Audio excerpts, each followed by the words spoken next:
L'ambassadeur du Royaume d'Espagne, Cristina Díaz Fernandez, quitte définitivement la Côte d'Ivoire après 4 années de service. Avant son départ, un dîner lui a été offert et elle a été faite commandeur dans l'ordre national. Le témoignage de Mamadou Kwasi. Après 4 années de loyaux services, son Excellence Cristina Díaz Fernandez, ambassadeur du Royaume d'Espagne, quitte la Côte d'Ivoire.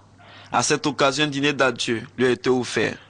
Le ministre d'État, ministre des Affaires étrangères, Daniel Cablon-Duncan, a rappelé les nombreuses actions menées par le Royaume d'Espagne en Côte d'Ivoire depuis 1964. La coopération entre les deux pays se renforce dans les domaines de la santé, de l'éducation et des infrastructures.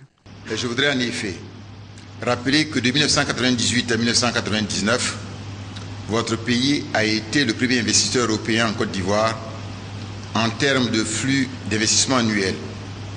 Il a notamment réhabilité et rééquipé l'Institut de cardiologie d'Abidjan et de Yamoussoukro et réalisé les centres de dialyse.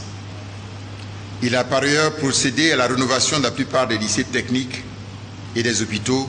Cristina Díaz Fernandez garde un énorme souvenir de la Côte d'Ivoire et réaffirme l'engagement de son pays à accompagner le processus de reconstruction.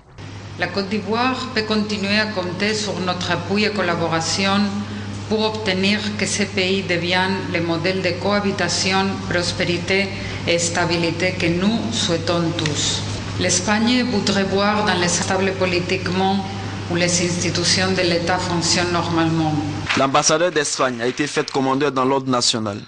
Avant le dîner, elle a été reçue en audience par le ministre d'État, ministre des Affaires étrangères, Daniel Cablon-Duncan, pour échanger sur la poursuite de la coopération entre les deux.